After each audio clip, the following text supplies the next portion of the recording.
출애굽기 10장 21절부터 29절까지입니다. 우리 다 함께 읽도록 하겠습니다. 읽겠습니다. 시작. 여호와께서 모세에게 이르시되 하늘을 향하여 내 손을 내밀어 애굽 땅 위에 흑암이 있게 하라. 곧 더 들을 만한 흑암이니라. 모세가 하늘을 향하여 손을 내밀매 캄캄한 흑암이 3일 동안 애굽 온 땅에 있어서 그동안은 사람들이 서로 볼 수 없으며 자기 처소에서 일어나는 자가 없으되 온 이스라엘 자손들이 거주하는 곳에는 빛이 있었더라. 바로가 모세를 불러서 이르되 너희는 가서 여호와를 섬기되 너희의 양과 소는 머물러 두고 너희 어린 것들을 너희와 함께 갈지니라. 모세가 이르되 왕이라도 우리 하나님 여호와께 드릴 제사와 번제물을 우리에게 주어야 하겠고 우리의 가축도 우리와 함께 가고 한 마리도 남길 수 없으니 이는 우리가 그 중에서 가져다가 우리의 하나님 여호와를 섬길 것이며 또 우리가 거기에 이르기까지 없던 것으로 여호와를 섬길지 알지 못함이니이다 하나 여호와께서 바로의 마음을 완악하게 하셨으므로 그들을 보내기를 기뻐하지 아니하고 바로가 모세에게 이르되 너는 나를 떠나가고 스스로 삼가 다시 내 얼굴을 보지 말라. 내가 내 얼굴을 보는 날에는 죽으리라. 모세가 이르되 당신의 말씀하신 대로 내가 다시는 당신의 얼굴을 보지 아니하리라. 아멘. 예, 출애굽기 이제 10재앙을 좀 다루고 있는데요. 거의 끝에 와 가고 있죠. 마지막 재앙만 남았습니다. 10재앙의 목적은 지난주에 설명드렸는데 그래도 다시 한번 좀 설명드리면 10재앙을 이렇게 10가지로 이렇게 재앙을 주는 이유는 크게 세 가지가 있다라고 말씀드렸습니다. 첫 번째는 여호와 하나님께서 언약을 신실하게 지키어 자기 백성을 지키려고 10재앙을 주신다라고 말씀드렸어요. 이게 약간 이제 재앙을 언약적 관점에서 크게 생각할 때 이렇게 애굽에 재앙을 내려서 내 백성을 보호하고 내 백성을 출애굽시키기 위해서 재앙을 준 거다라고 언약적 관점에서 크게 이렇게 생각할 수 있고, 두 번째는 여호와 하나님께서 이제 전능하신 능력으로 애굽에 순종하지 않는 애굽에 재앙을 내려서 바로에게 재앙을 내려 심판하시는 여호와 하나님, 그래서 자신의 영광을 드러내시는 측면이 하나 있습니다. 그래서 여호와 하나님이 어떤 분이시냐라는 이야기를 할 때 여호와 하나님은 순종하지 않는 자들에게 심판하시며 전능하시고 전능하신 능력으로 무엇이든 할 수 있으신 영광의 하나님이시다 라는 것을 하나 드러내는 것입니다. 세 번째로는 이 하나하나의 심판이 그 애굽이 섬기고 있는 그 우상들을 타파하는, 우상들을 다 죽여가는 것이에요. 그럼으로써 애굽에서 오랫동안 살면서 애굽에게 조금 동화되어 살아갔던, 애굽에 좀 휩쓸려 살아갔던 이스라엘 백성들에게 여호와 하나님을 드러내시고 혹여나 우상 숭배하고 죄악된 삶을 살아왔던 이스라엘 백성이 거기로부터 돌이켜 애굽으로부터 나와 이제 여호와 하나님의 백성이 되는 것임을 알려주는 측면이 하나 있어요. 여호와 하나님의 백성이 어떤 백성이냐 라는 것을 그 재앙을 통해서 보여주고 있는데, 우리가 재앙을 하나씩 살펴볼 때는 이 세 번째 것을 좀 살펴보는 거예요. 첫 번째 얘기를 하려면 이제 그냥 재앙을 한 번에 크게 넘어가면 되는데, 좀 한 장씩 해서 조금씩 살펴보는 이유는 그냥 그래서 그들이 섬겼던 우상들이나 뭐 유혹받았던 여러 가지 것들을 여호와 하나님께서 어떻게 생각하시느냐를 보고 우리도 이제 그 여호와의 백성으로서 어떻게 살아야 될지를 살펴보고 있는 것입니다. 7가지 심판이 있었죠. 처음에는 나일강을 피로 만드는 심판이 있었습니다. 그래서 재앙의 시작이며 이제 사실 나일강은 그 애굽 사람들의 삶의 터전이고 사실 모든 것의 시작이에요. 모든 것의 시작. 풍요의 근본적인 것이 나일강으로부터 온다 라고 여기며 나일강을 섬겨가는 자들한테 심판이 시작되면 좀 알려주고 그것이 너희들한테 모든 것을 주는 것이 아님을 자기 백성, 이스라엘 백성들한테 알려주는 거예요. 나일강으로부터 모든 것이 왔다 한들 그 나일강이 너희를 살리는 것이 아니다. 두 번째는 개구리 재앙으로 다산과 풍요의 상징인 개구리 신을 섬기는 것에 그 개구리 신의 이제 무능함, 그래서 세상의 가치에 대한 무능함, 오직 여호와 하나님만이 평안을 가져다 주신다는 것을 좀 살펴보고, 티끌리 2로 변하는 것은 또 자연을 다스리는 신을 섬기는 것에 대해서 그의 무능, 자연을 다스리는 신에 대한 무능, 이 자연과 모든 만물을 창조하신 여호와 하나님의 능력에 대해서 좀 살펴보고 창조주가 누구냐라는 것을 이스라엘 백성한테 보여주는 거예요. 파리는 약간 질병을 옮기는, 그래서 이제 질병을 옮기지 않게 해달라고 좀 비는 신인데, 여호와는 이때 자기 백성과 이제 애굽의 백성을 구분함으로 이제 내 백성을 지키고 보호한다는 이스라엘 백성의 주권자가 누구인지를 이 파리 재앙을 통해서 보여주는 거야. 애굽이 아니라, 애굽에는 이때부터 뭐 계속 문제가 생기고 구분하여서 지켜가는 것을 좀 보여주죠. 그리고 이제 돌림병으로 인한 가축의 죽음은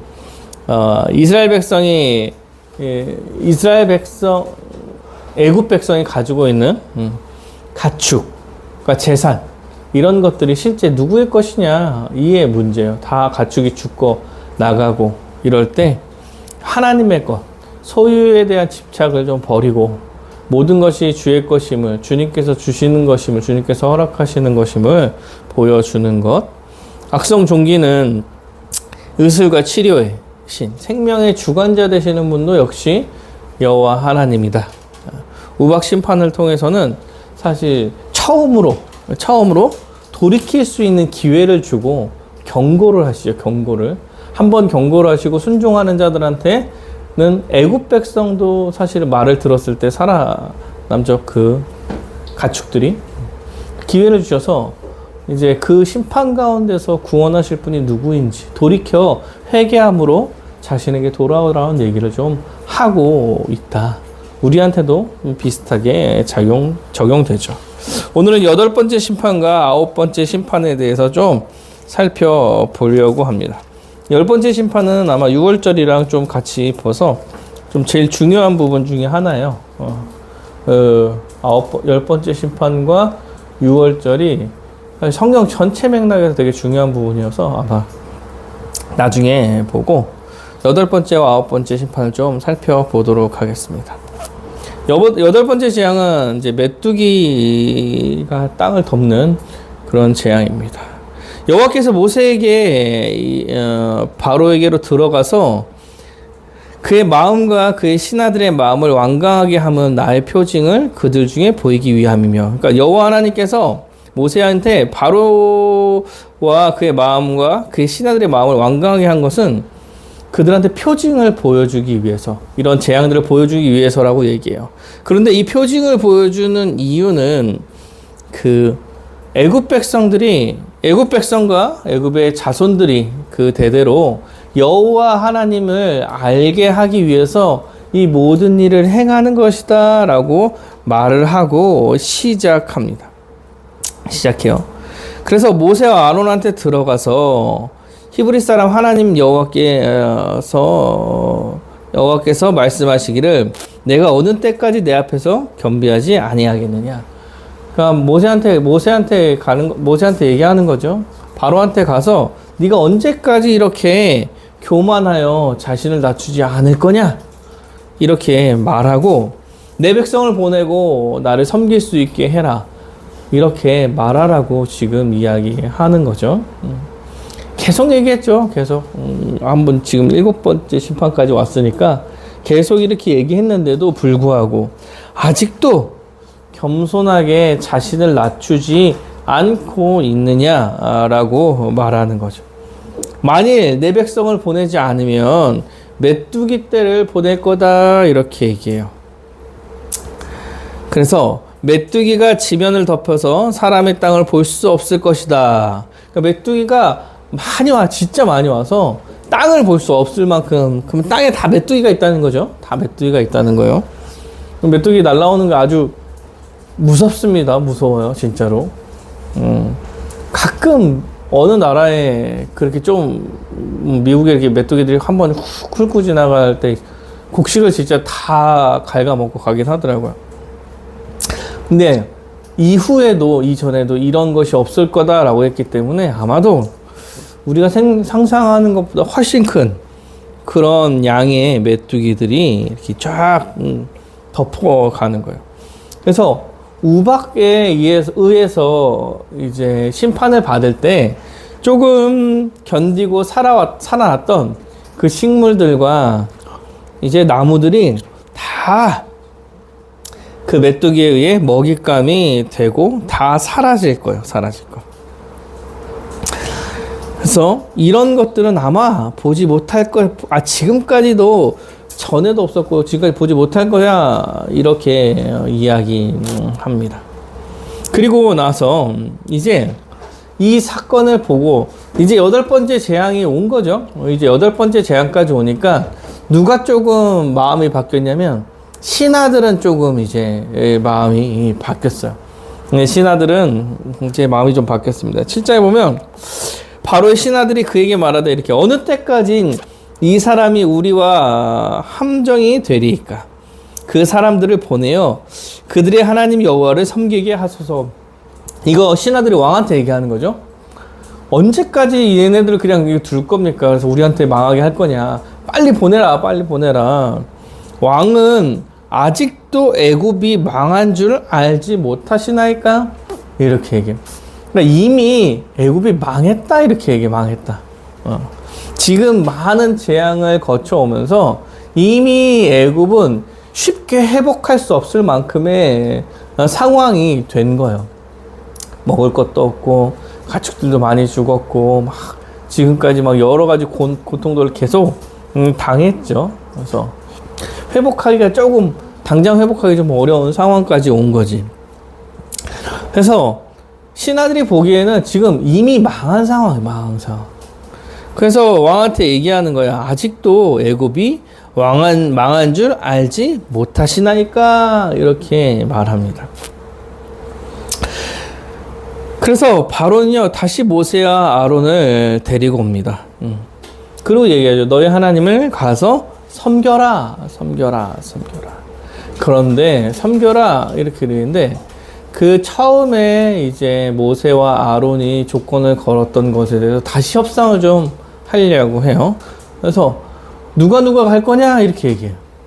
사실은 알고 있죠. 왜? 이전에 다 얘기했잖아. 우리 뭐 다 남녀노소 뭐 가축까지 다 갈 거다 이렇게 얘기했는데 지금 가서 섬겨라. 그러니까 누구 갈래? 누구만 갈래? 이런 식으로 말하고 있는 거예요. 모세가 말합니다. 우리가 여호와 앞에서 절기를 지킬 것인지 우리가 남녀노소 양과 소를 데리고 가겠습니다. 이렇게 얘기합니다. 남녀노소 그러니까 모든 백성과 소와 양을 데려가겠다고 얘기해요. 소와 양이 중요해요. 데려가겠다고 얘기하니까 바로가 이렇게 얘기해요. 바로가 그들에게 여기가 좀 말이 좀 어렵고 이상해요. 바로가 그들에게 이르되 내가 너희와 너희의 어린 아이들을 보내면 여호와가 너희와 함께함과 같으니라. 보라 그것이 너에게는 나쁜 것이니라. 이렇게 얘기해요. 약간 비꼬는 말투인데 이거요. 그래 너희와 너희 자녀들이 가면 여호와 하나님께서는 좋아하시겠지. 여호와 하나님께서 너희랑 함께 할 거야. 그런데 니네 그게 좋은 게 아니야. 이렇게 얘기하고 있는 거야. 이런 식으로 설명하고 있는 거야. 너희에게 나쁜 거야, 나쁜 거. 그러니까 그렇게 하지 말고 너희 장정들만 가서 여호와를 섬겨라, 섬겨라. 이것이 너희가 구하는 바니라. 이에 그들이 바로 앞에서 쫓겨나니라. 이게 너희가 구하는 바래요.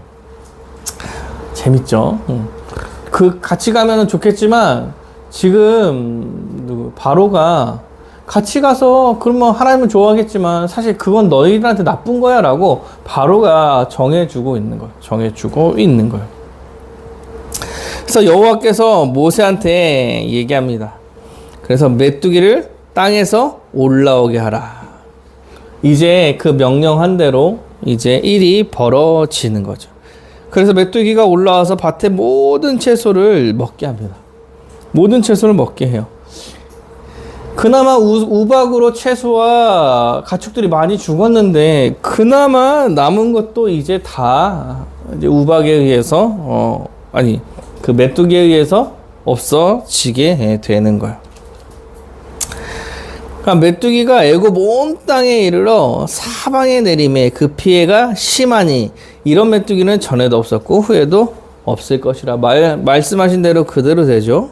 메뚜기가 온 땅을 덮어 땅이 어둡게 되었으니 메뚜기가 우박을 상하지 아니한 밭의 채소와 나무 열매를 다 먹었으므로 애굽의 온 땅에는 나무나 밭의 채소나 푸른 것이 남지 아니하였더라. 다 먹어버린 거죠. 다 먹어버린 거. 그러자 이제서야 이제 바로가 조금 잠시죠. 항상 잠시야. 잠시 정신을 차리죠. 모세와 아론을요 급히 부릅니다. 급히 불러요. 모세와 아론을 급히 불러 이르되 내가 너희의 하나님 여호와와 너희에게 죄를 지었다. 내가 너희 하나님 여호와와 너희한테 죄를 지었다. 바라건대 이번만 나의 죄를 용서해라. 이번만 나의 죄를 용서해라. 벌써 8번째인데 이번만 나의 죄를 용서해라. 하나님 여호와께 구하고 이 죽음만은 내게서 떠나게 하라. 지금 사실 좀 그래도 재앙이 좀 갈수록 태도가 조금 더 많이 조금씩 더 많이 변하고 있죠. 변하고 있긴 해요.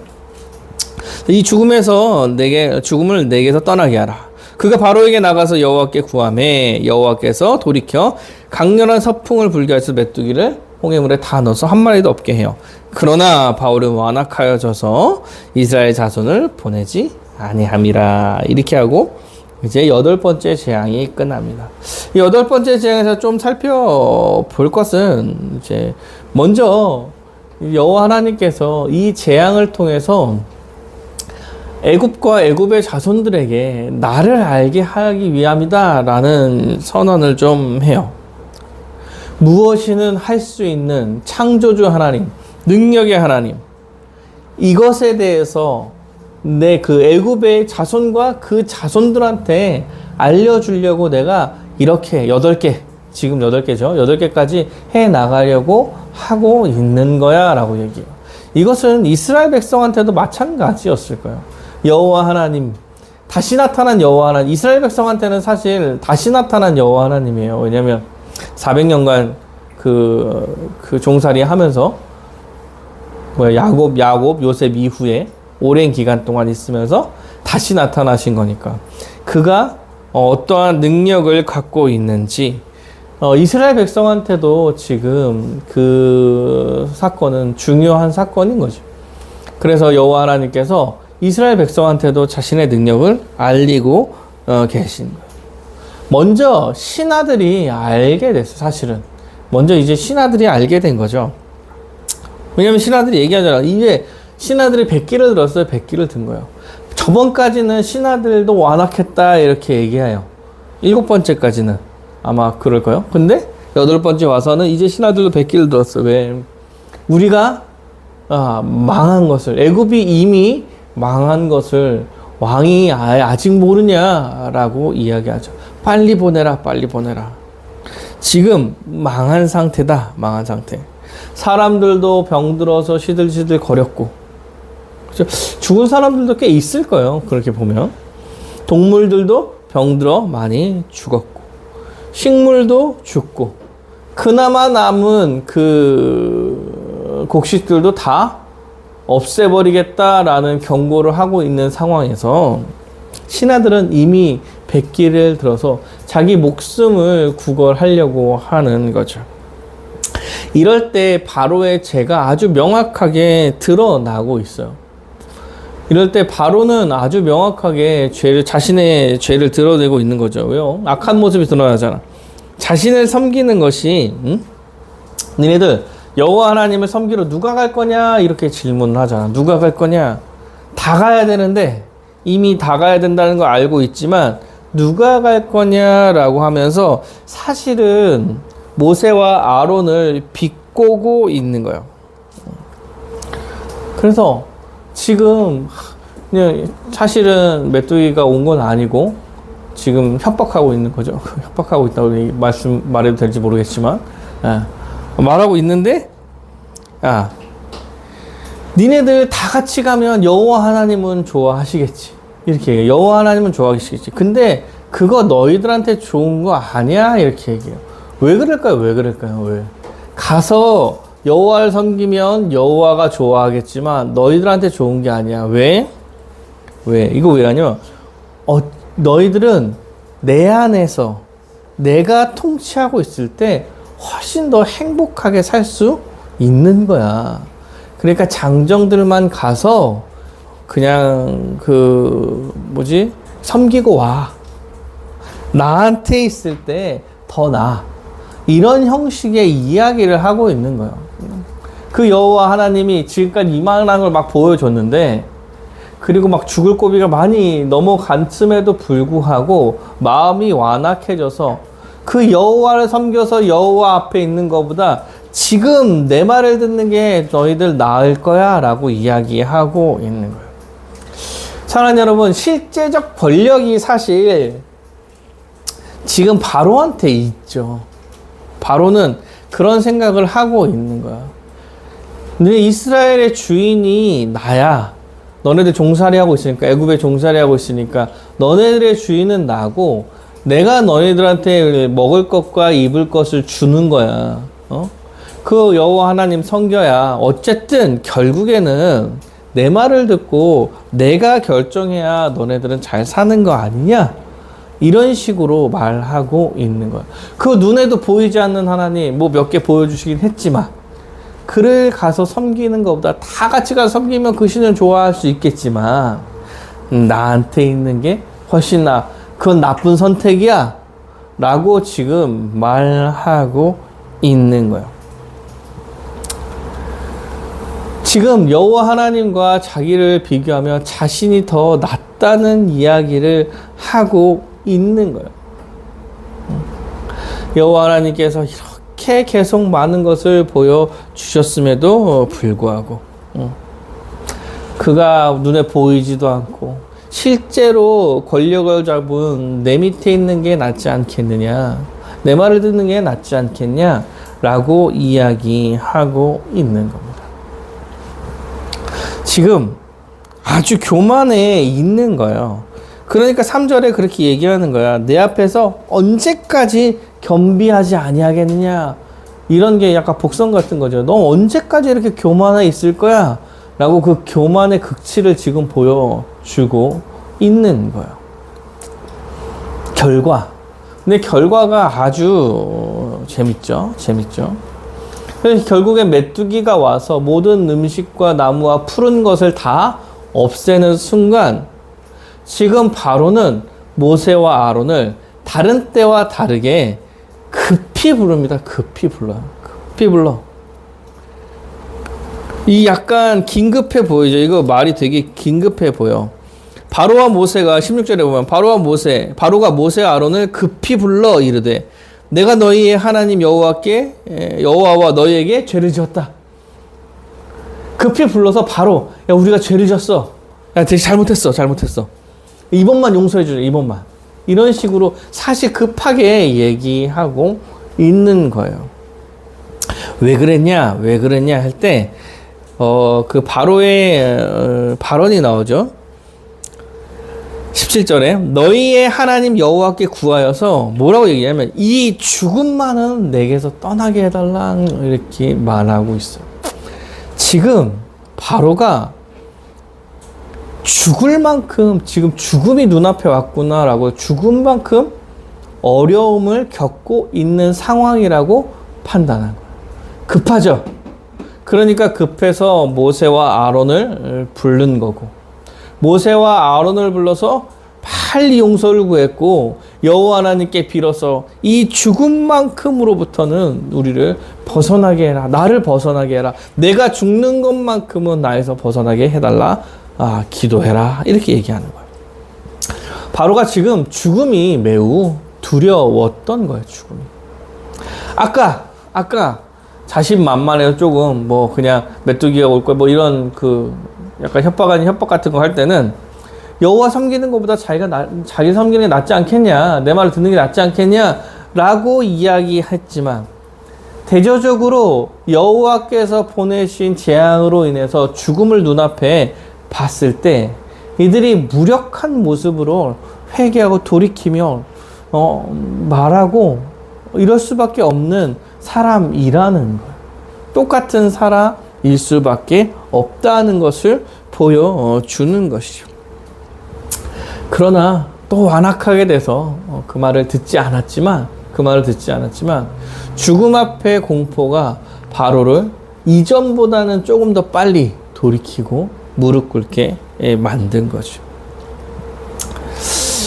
오늘 이것을 보고서 이 8번째 심판을 보고 저는 여호와 하나님을 믿지 않는, 사실 여호와 하나님을 알지 못하는, 여호와 앞에 설 때 모든 사람이 겪게 될 죽음에 대한 심판의 두려움이 어떤 것인지를 보여주려고 한 게 아닌가 생각이 됩니다.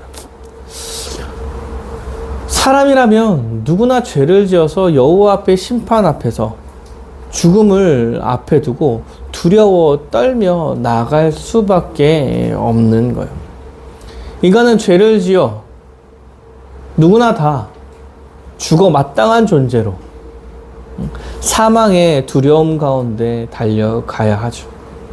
어떠한 상황에서도 내가 무슨 짓을 해도 그 죽음의 영원한 죽음으로부터 구원받을 수 없는 존재라는 거예요. 이런 두려움을 지금 바로 왕, 아까만 해도 모든 것을 다스리고 권력이 있는 세상에 어떤 것을 가진, 사실 지금 바로 왕은 애굽의 왕으로서 부족함이 없는 세상의 권력의 정점에 서 있는 사람이라고 봐야 되는데도 불구하고 죽음 앞에서 두렵고 떨림으로 나아갈 수밖에 없는 거예요. 이게 사실 모든 사람들한테 해당되는 이야기였죠. 그런데 여호와 하나님께서 예수 그리스도를 이 땅에 보내주시고 예수 그리스도를 우리를 모든 죄를 대신해서 십자가에 달려 죽게 하심으로써 그 죄에 대한 대가, 사망을 이겨내는 일이 벌어졌고, 이제 믿는 자들한테는, 예수 그리스도를 믿는 자들한테는 그 사망으로부터 구원을 받을 수 있는 그런 기회가 주어지고, 이제 예수를 믿어 우리는 구원받아 영생을 얻게 된 사람들이 된 거죠. 의롭다 여김을 받아 그 죽음의 두려움으로부터 벗어나 사망의 두려움으로부터 벗어난 자들이 된 거예요. 그래서 지금 시대에, 지금 순간에 우리가 생각하기에는 모든 사람한테 적용되는 사망의 두려움이었는데, 예수를 믿어서 예수 안에 있는 자들한테는 이제 이 두려움은 누구한테 있는 거냐면 주를 믿지 않는 세상에 있는 두려움인 거죠. 예수를 믿지 않는 자들은 여전히 죽음의 심판을 두려워하면서 살아가는 거예요. 세상에서 날고 긴다 하더라도 결국 그들이 달려가 결국 맞닥뜨리게 되는 것은 영원한 죽음 가운데 거할 수밖에 없다는 것입니다. 이것을 여호와 하나님께서 보여주고 계시는 거예요. 세상 가운데 있는 모든 자들이 심판을 받게 될 거예요. 뭐 세상에서 살아가는 사람들이 그런 마음을 가지고 살아가지는 않겠죠. 그러나 사실 죽음이라는 것이 눈앞에 있기 때문에 그들의 삶은 죽음을 중심으로 사실 살아가게 돼요. 죽음 이후에 무엇이 있다고 생각하는 어떤 사람들은 죽음 이후에 어떤 것이 있음으로 인해서 현재를 살아가는 거예요. 뭐 예를 들어서 뭐 선행을 해야 잘한다. 그러면 현재를 죽고 나서 선행을 해야 뭐 윤회, 뭐 다음에 또 사람으로 태어나고 뭐 이런 걸 믿으면 현재를 열심히 선행을 하면서 잘 살겠죠. 다음 세상이 없다라고 생각하는 사람들은 이 세상에서의 즐거움과 쾌락을 위해서 살아가는 거예요. 어떤 분 사람이든 다. 그리고 정점에 올라가기 위해서 온갖 노력을 다 하겠죠. 그리고 정점에는 사실 누가 쓸지 모르지. 정점에 섰다고 생각할 수 않을 수도 있고. 어쨌든 결국에는 사실 영원한 죽음으로 달려가고 있는 모습들이다. 그래서요, 반드시 세상은 심판을 받게 될 것이고 그들의 삶이 어떻게 보면 좋아 보일지 모르겠지만 그래도 사실은 사망의 두려움에 떨고 살아가는 사람들임을 명확하게 보여주고 있는 것입니다. 사랑하는 여러분, 우리는 세상 가운데 심판이 있을 거라는 사실을 기억하셨으면 좋겠어요. 그리고 여러분이 서 있는 자리가, 예수를 믿어 서 있는 자리가 영생이 주어진 복된 자리임을 믿고 의지하며 살아갔으면 좋겠습니다. 거기서 멈추지 않고 더 나아가 사망으로 달려가고 있는 자들을 안타깝게 여기며 주 예수 그리스도의 복음을 전하며 살아가는 여러분이 되셨으면 또 좋겠다라는 생각을 좀 해보는 것 같아요. 그 애굽의 왕, 많은 권력과 진짜 세상의 정점에 서 있다라고 이야기할 수 있는 그런 사람도 그렇게 무너져 가는 것을 보며 그 죽음의 두려움을 기억하시고 이 두려움으로부터 벗어난 자들임을 또한 기억해서 복음을 전하며 살아갔으면 좋겠습니다. 아홉 번째 재앙입니다. 아홉 번째 재앙 좀 한번 또 볼까요? 이제 여호와께서 모세한테 또 얘기해요. 하늘을 향하여 손을 내밀어서 이 땅에 흑암이 있게 하라. 그래서 모세가 하늘을 향해 손을 내미니까 흑암이 3일 동안 있었어요. 캄캄한 흑암이에요. 앞이 아예 보이지 않는 흑암이에요. 여러분 저녁에 달이 거의 안 뜨면 앞이 거의 안 보여요. 지금 그 간판들이나 여러 가지들이 좀 빛나고 있어가지고 밤이 밝지만 별로 군대 얘기 좋아하지는 않지만 여러분 군대 가보시면 월광에 따라서 앞이 보이고 안 보이고, 월광이라는 거는 달이 보름달일 때와 거의 초승달일 때 앞이 보이는 수준이 완전 달라요. 산속에서는. 그러니까 아무것도 안 떠있다 이렇게 얘기하면 진짜 하나도 안 보이는 상황이에요. 그래서 그동안 사람들이 서로 볼 수 없으며 자기 처소에서 일어나는 자가 없어요. 자기 처소에 있는 자가 없는 거야. 앞이 안 보이니까 자기 집이 어딘지, 어디서 자고 있는지 모르는 거죠. 3일 동안 계속 되었대요. 그런데 이스라엘 자손들이 거주하는 곳에는 빛이 있었더라. 이스라엘 백성이 거주하는 곳에는 어둠이 없는 거야. 이런 정말 신기한 일이 벌어진 거죠. 그러니까 바로가 모세를 불러서 너희는 가서 여호와를 섬겨라. 이제 또 얘기합니다. 근데 또 다른 협상을 해요. 이렇게 보면 보세요. 너희는 양과 소는 머물러 두고 너희 어린 것들은 너희와 함께 갈지라. 바로 전에는 장정들만 가라고 그랬는데 지금은 조금 더 줬어요. 조금 더 줘서 사람들은 다 가. 내 소와 양은 두고 가. 이렇게 말하고 있죠. 모세가 말합니다. 왕이라도 우리 하나님 여호와께 드릴 제사와 번제물을 우리에게 주어야 하겠습니다. 이렇게 얘기하죠. 우리의 가축도 함께 갈 겁니다. 이렇게 얘기해요. 이는 우리가 그 중에서 가져다가 우리 하나님 여호와를 섬길 것임이며 또 우리가 거기에서 이르기까지 어떤 것으로 여호와를 섬길지 알지 못함이니이다 하나. 여호와께서 바로의 마음을 완악하게 하셨으므로 그들을 보내기를 기뻐하지 아니하고 바로가 모세에게 이르되 너는 나를 떠나가고 스스로 삼가 다시 내 얼굴을 보지 마라. 뭐 죽일 거다. 이렇게 얘기하고 그렇게 하자. 이렇게 하고 당신의 얼굴을 보지 않을 겁니다. 라고 오늘 9번째 재앙을 마치게 됩니다. 여러분 9번째 재앙을 보시면 특이사항이 뭐예요? 특이사항이 좀 다른 재앙과 또 다른 게 뭐냐면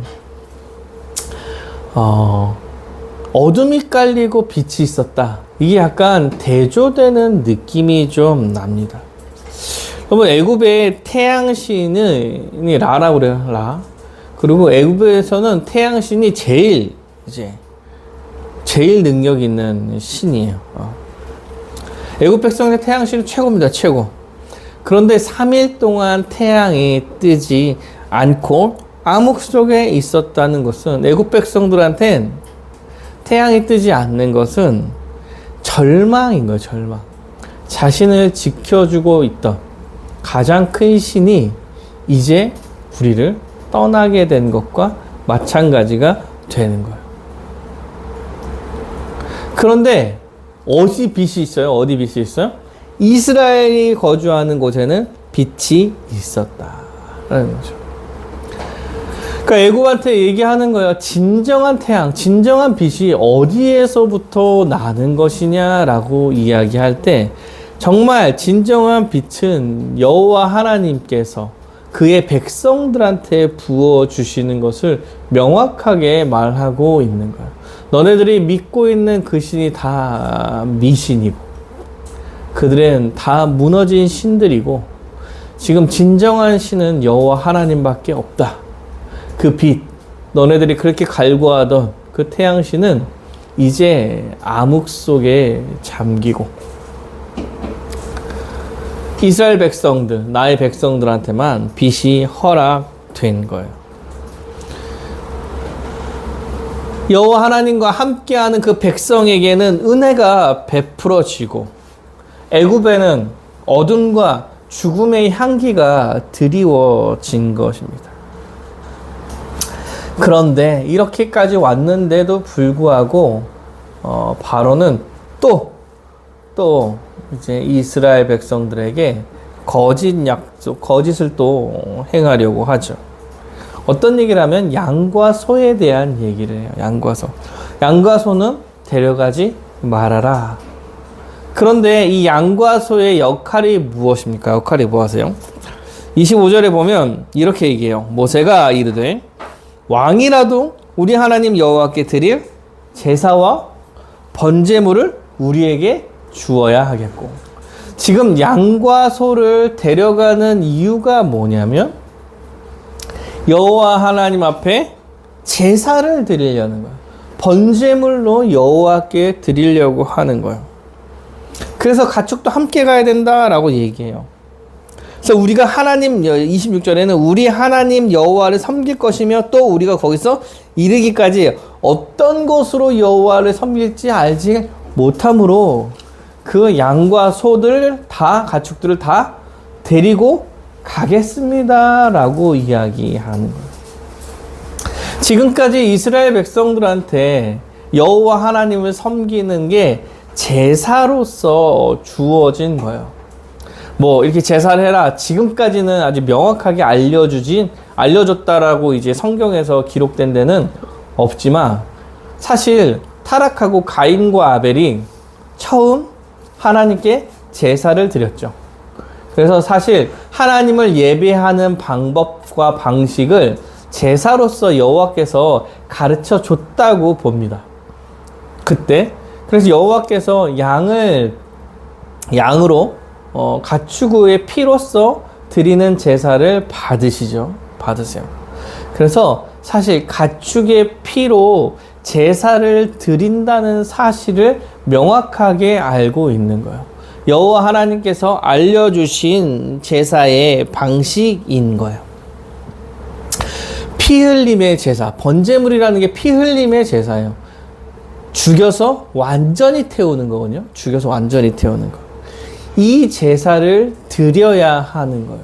여호와 하나님께서 피 흘림을 통해서 제사를 받으시겠다고 제사를 알려주신 것이고, 뭐 출애굽기 이후에는 제사에 대해서 더 자세히 나중에 알려주지만, 여기까지 지금까지는 이들은 양과 소를 데리고 와서 양을 죽여서 완전히 태움으로 여호와 하나님을 찬양하고 제사를 지내며 예배하는 거예요. 이게 이스라엘 백성들이 하는 예배의 방식인 것입니다. 그런데 바로가 이것을 스탑시키는 거예요. 이걸 스탑. 너네들만 가서 예배를 드려. 방식은 모르겠지만 소양은 안 돼. 뭐 제사를 어떻게 드렸는지 명확하게 알지 못했을지도 모르겠지만 지금 바로의 행동은 하나님께 제사를 드리는 것을 막는 거야. 여호와 하나님께서 어떻게 제사를 드리라고 했는지 모르겠지만 양과 소는 데려가지 말고 니네 가서 알아서 니네들끼리 해. 여호와 하나님께서 만들어 놓은 제사의 방식을 무시하는 결과를 초래하게 된 거예요. 그래서 모세가 거절하고 그렇게는 드릴 수 없다, 그렇게 나갈 수 없다라고 이야기하는 것입니다. 왜 여호와 하나님께서 번제물로서 제사를 드리게 했느냐라고 했을 때, 죄를 지었고 사람을 구하기 위해서 피를 흘려 죽음을 통해서 그 죄 사함에 대한 것을 알려주기 위해서 제사를 기본적으로 피의 제사로 설정하고 알려주신 거예요. 그리고 예수님께서 그 제물이자 제사장으로 십자가에 달려 피 흘려 죽으신 거죠. 그래서 기독교에서는 그 피의 제사가 굉장히 중요합니다. 우리가 흔히들 많이 얘기하잖아요. 예수 그리스도께서 흘리신 피, 보혈로, 뭐 이런 표현을 다 하는 것은 그 피가 상징하는 죽음, 우리의 죄가 그 피가 상징하는 죽음을 통해서 벗어날 수 있다는 것을 사실은 가인과 아벨이 태어날 그 순간 내에서도 계속 가르쳐 주고 있었던 것. 그런데 이것을 바로가 막고 예배의 방식을 자기 마음대로 설정하고 있는 거예요. 그래서 오늘 이것을 가지고 우리에게 말하고 있는 것은 뭐냐면, 여호와 하나님께서만 오직 우리의 빛이 되시는 거죠. 그 앞에만 빛으로서 살아가고 그 안에서만 빛으로 살아갈 수 있는데, 어떻게 그에게 나아갈 것이냐 하는 방식은 여호와 하나님께서 정해주신 방식으로 예배하며 나아가야 된다라는 것을 보여주고 있는 것입니다. 피 흘림의 제사가 구약에 계속될 거고, 예수 그리스도의 십자가로 인하여서 이제 그 제사의 절정이 이루어지는 거예요. 그리고 이제 우리는 예수 안에 거하게 되는 거죠. 그리고 우리는 그 십자가에 기대어 주님 앞에 기쁘게 예배를 드리고 있는 거예요. 그럼 우리는 예배를 어떻게 드릴 거냐 이렇게 얘기할 때, 여호와 하나님께 순종함으로 그의 방식을 따라서 예배를 드려야 하는 것이 지금 우리한테도 마땅한 거예요. 우리가 예배를 드릴 때 우리의 생각과 우리의 방식과 아니면 세상의 어떤 방식을 가져와서 예배를 드리는 것이 아니라 십자가로 인하여 구원받은 자로서 마땅히 주님께 순종함으로 예배를 드려가는 거예요.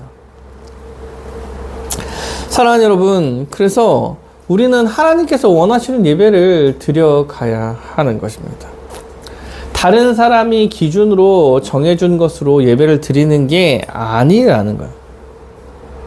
그래서 우리는요, 예배의 방식을 여러분 세상의 기준으로 바라볼 수가 없어요. 예배를요, 약간 경영학적으로 생각해서 갖고 들어와서 예배를 처음 오는 사람들의 대중에 맞춰서 예배라는 서비스를 제공해서 사람들을 불러 모은다는 식으로 생각할 수 없어요. 그래서 인본주의적으로 예배를 드리는 사람을 예배를 드리는 사람의 각 조건, 편안함 이것들을 다 맞춰줘서 예배를 편하게 드리는 서비스를 제공하는 게 예배가 아니야. 또 예배의 방식을 우리의 편의대로 정할 수가 없습니다. 우리의 편의대로 정할 수 없어요. 주일에 일하니까 주중에 예배 드리자. 삶의 예배인데 꼭 주일에 교회 와서 예배를 드려야 되냐? 예.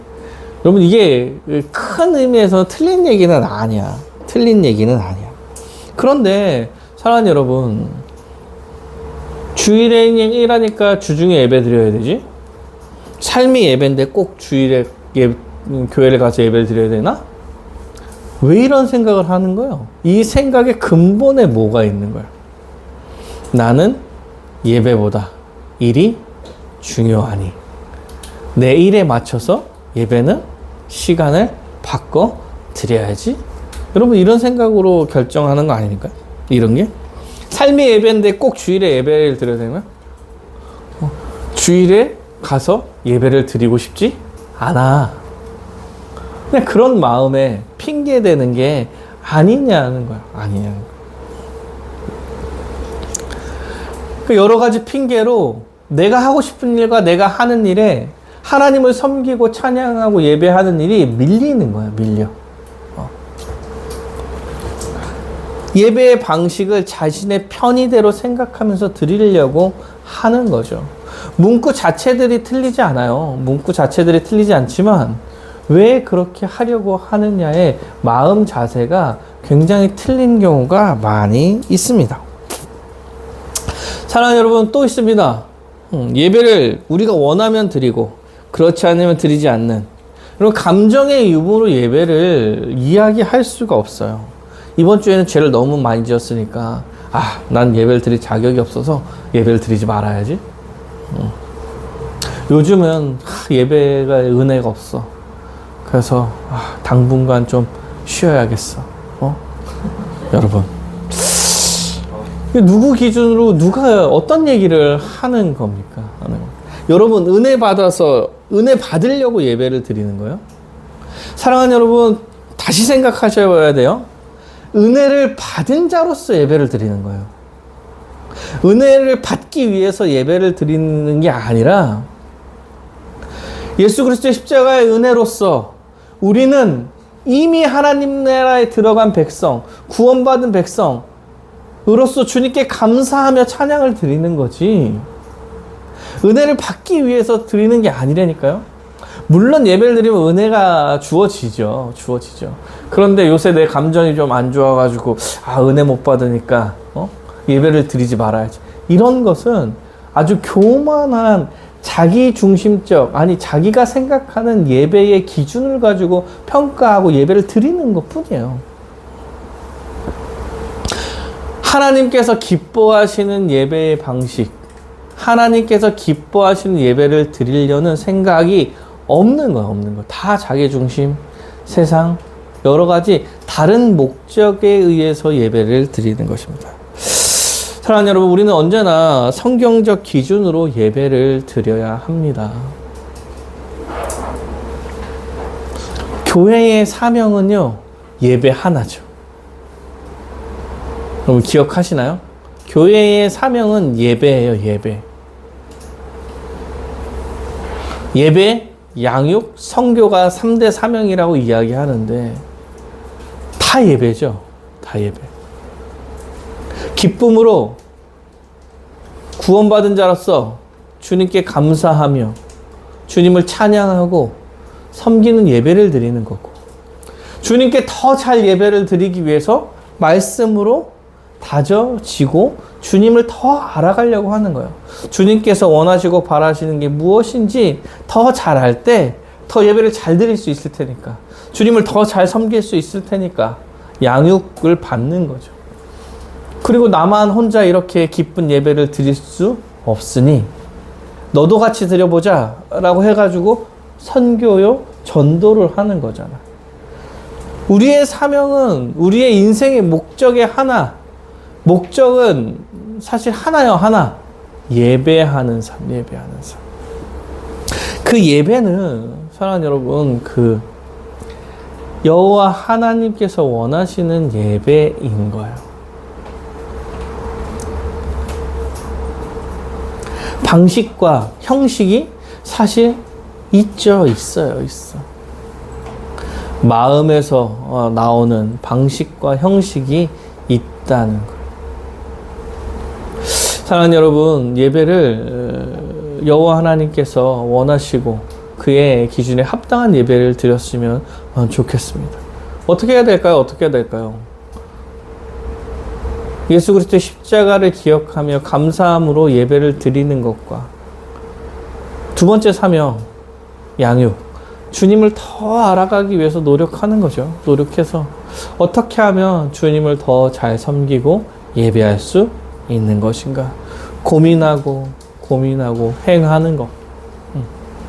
혹여나 그래서 좀 잘못한 걸 했더라도 괜찮아요. 괜찮지. 열심히 주를 섬기기 위해서 막 주 말씀 보고 알아가고 결정했는데 그게 이상한 건데 여호와 하나님께서 잘못됐다, 너 이상하다 막 이렇게 하지 않을 거야. 진정으로 주님 앞에 나아가려고 하려는 마음을 가지고 해 나아갈 때. 그러니까 방식을 세상의 기준이든 내 기준이들에게 갖고 들어와서 할 때 이게 한 끗 차이. 어떤 기준을, 어떤 방식을 갖고 들어왔을 때 이게 어떻게 해 나갈 거냐에 따라서 달라지는 거야, 달라져. 어떤 마음으로 이러한 방식과 형식을 유지하려고 하느냐. 문제가 제일 큰 거야. 그럴 때 여러분, 생각을 잘 하셔야 돼요. 지금까지 해왔던 어떠한 예배 형식들, 그런 것들이 왜 이렇게 해왔는지를 다시 한번 생각해 보는 거야.